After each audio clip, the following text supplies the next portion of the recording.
तो गाइस कैसे हैं आप सब लोग। लेगेसी ऑफ असैसिन किंग के एपिसोड 238 के साथ हाजिर हूं। तो इस एपिसोड की शुरुआत में दिखाते हैं कि कुछ आम लोग जो होते हैं आपस में बातें कर रहे होते हैं और कहते हैं क्या तुमने सुना है कि हमने सुना है कि कुछ ऐसी अफवाहें जिसमें एक बड़े से पेलिकन को उड़ते हुए देखा गया है। तो दो लोग जो होते हैं वो आपस में जा रहे होते हैं, बातें करते हुए जा रहे होते हैं। दोनों शायद ताजर होते हैं या फिर गुजरने वाले मुसाफिर होते हैं। तो वो लोग यहाँ पर एक उड़ते हुए पेलिकन के बारे में बात कर रहे होते हैं, एक बड़ी सी कार्ट के बारे में जो कि उड़ सकती है, यानी एक बड़ा सा पेलिकन या पैलेस टाइप का। तो वो कहता है कि साउथ की तरफ से वो आ रहे हैं। दूसरा उसे कहता है क्या तुम यहाँ पर बस लंबी लंबी छोड़ रहे हो, एक पेलिकन उड़ कैसे सकता है। तो उसे कहता है मैं सच्ची कह रहा हूँ, मैंने जो बातें सुनी है वो वाकई में सच लगती हैं। कहते हैं कि वो पेलिकन यानी वो पैलेस की जितना बड़ा है, इतना बड़ा है कि वहां पर उसके अंदर बहुत सारे ऑफिस बन सके, यानी कि हमारे घरों से भी बड़ा है। इतना बड़ा पेलिकन हवा में कैसे उड़ सकता है। और साथ ही कहता है कि उसके साथ एक बहुत ही बड़ी दानव की आर्मी है। तो दूसरा उसे कहता है बस भी करो, तुम यहाँ पर इस तरह की बातों के ऊपर विश्वास करते हो। अब तुम यहाँ पर मुझे कहानी सुना रहे हो, मैं आगे जाकर सुनाऊं तो हो सकता है कि इसको और बढ़ा चढ़ाकर सुनाऊं। तो दूसरा उसे कहता है लेकिन मैं यहाँ पर तुम्हें सच कह रहा हूँ।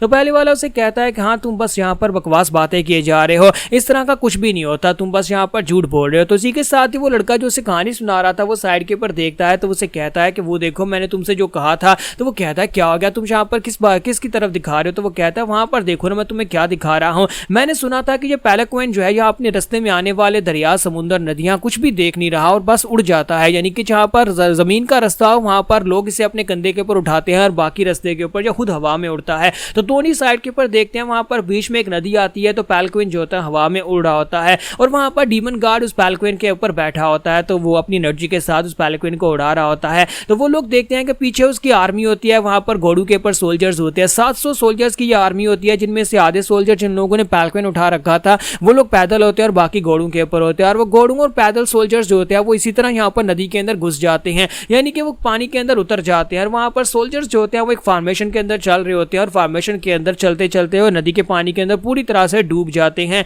तो ये देखकर वो काफी ज्यादा हैरान हो जाते हैं। वो दोनों बंदे जो ऊपर खड़े देख रहे थे कि वो लोग कहते हैं कि ऐसा कैसे हो सकता है, इन्हें पानी के अंदर डूबने का डर नहीं है, जो तो पानी के अंदर डूब गए हैं और अभी यहाँ पर क्या कैसे दूसरी तरफ निकलेंगे या नहीं। तो इसी के साथ ही वो लोग दूसरे किनारे के ऊपर बाहर निकलते हैं, लेकिन सोल्जर्स अपनी जो उनकी जो एक फॉर्मेशन होती है, एक लाइन होती है, उस लाइन को नहीं तोड़ते बल्कि उसी लाइन में सीधे पानी के अंदर से चलकर बाहर निकल आते हैं। तो वो कहते हैं कि ये कैसे हो सकता है, ये किस तरह के सोल्जर्स हैं, ये तो मॉन्स्टर्स हैं, ये पानी के अंदर जिस तरह घुसे थे उसी लाइन में मॉन्स्टर पानी के अंदर से बाहर निकल आए हैं। ये पानी के अंदर सांस कैसे ले रहे थे। इस बड़े से पेलिकन का क्या राज है, ये पेलिकन ऊपर हवा में उड़ कैसे रहा है। ऐसे लगता है जैसे कि कोई घोस्ट आर्मी हो। तो पेलिकन जो होता है वहां पर दूसरे किनारे के ऊपर नीचे उतरता है। तो वो सोल्जर्स जो होते हैं वहां पर उस पेलिकन को अपने कंधे के ऊपर उठा लेते हैं और आगे चलना स्टार्ट कर देते हैं। सोल्जर्स के चेहरे के ऊपर कोई भी एक्सप्रेशंस नहीं होते और वो लोग वहां पर से आगे साउथ की तरफ निकल जाते हैं। तो इसी के साथ ही वो जो लोग जो ऊपर खड़े देख रहे थे वो यहाँ पर इसे घोस्ट आर्मी का नाम दे देते हैं। जबकि यहीं पर से नेक्स्ट सीन जो होता है डैम सोयुंग का दिखाया जाता है कि मां डैम सोयुंग अपने फूलों के बाग में होता है और कहता है कि मुझे समझ नहीं आती कि आज यहाँ पर उस कमीने यंग मास्टर को कैसे पता चला कि इन पैरासाइट्स का इलाज क्या है।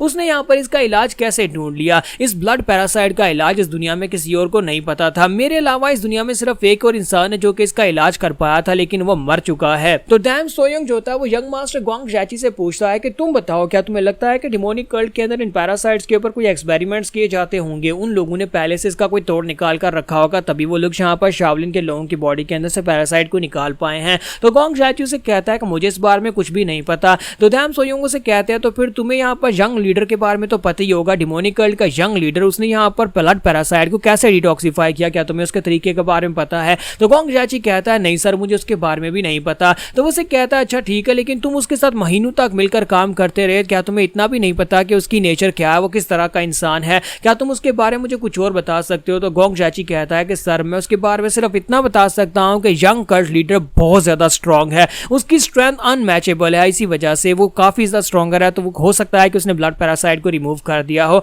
इसके अलावा मुझे उसके बारे में ज्यादा कुछ नहीं पता और जो पता था वो सब कुछ मैं आपको पहले ही बता चुका हूं। तो डैम सोयुंग से कहता है कि हाँ तुमने बिल्कुल ठीक कहा, मुझे लगता है कि उसके पास सिर्फ स्ट्रेंथ ही है, लेकिन स्ट्रेंथ के साथ साथ उसका दिमाग भी काफी तेज चलता है। तो डैम सोयुंग से कहता है कि वो यंग मास्टर तो स्ट्रॉन्गर है ही, लेकिन करंट डीमन लॉर्ड जो है वो भी इस वक्त बहुत ज्यादा पावरफुल है। कहा जाता है कि वो इस वक्त करंट डीमन लॉर्ड जो है उसे डीमन गार्ड का टाइटल इसलिए दिया गया है क्योंकि वो अंडर द हेवन सबसे स्ट्रॉन्गेस्ट है और उसे दी अंडर द हेवन सबसे स्ट्रॉन्गेस्ट कहना गलत भी नहीं होगा। फिर साथ ही वो कहता है कि मुझे यहाँ पर उसके सिर्फ नाम के अलावा कुछ भी नहीं पता कि उसका नाम ली चोनसैंग है। मैंने खुद पर्सनली उसे सिर्फ जिंदगी में एक बार देखा है, इसके अलावा मुझे नहीं पता। तो ग्वांग जैची से कहता है कि सर मेरे पास भी सिर्फ इतनी इन्फॉर्मेशन है कि वो इस वक्त डिमोनिक कल्ट का 9th मास्टर है और उसे डीमन गार्ड का टाइटल इसलिए दिया गया क्योंकि वो पहले वाले डिमोनिक किंग से बहुत ज्यादा पावरफुल है और उसकी स्ट्रेंथ अनमैचेबल है और वो इतना पावरफुल है कि उसे यहाँ पर ग्रेटेस्ट अंडर द हेवन का टाइटल भी मिल चुका है। मास्टर डैम सोयोंग उसे कहते हैं लेकिन उनके पास यहाँ पर अपना एक नेटवर्क तो होगा जिससे वो यहाँ पर इंटेलिजेंस गैदर करते हैं, चाहे वो कितना ही स्ट्रॉन्गेस्ट क्यों ना हो, लेकिन ये अकेला इंसान 10 के बराबर काम तो नहीं कर सकता। इसके लिए उसे यहाँ पर बहुत सारे लोगों की जरूरत पड़ेगी जो कि उस तक इन्फॉर्मेशन पहुंचाते हैं। तो डैम सोयोंग गोंग जैची से कहते हैं तो फिलहाल के लिए हम लोग यहाँ पर इस बात को ये मानकर चलते हैं कि डीमन लॉर्ड इतना पावरफुल है कि वो ग्रेटेस्ट अंडर दी हेवन है, यानी कि वो इतना पावरफुल है कि मुझसे भी ज्यादा स्ट्रॉन्गर। और साथ ही वो सोच रहा होता है कि मास्टर कैंग की तरफ से मुझे अभी तक कोई भी मैसेज नहीं मिला,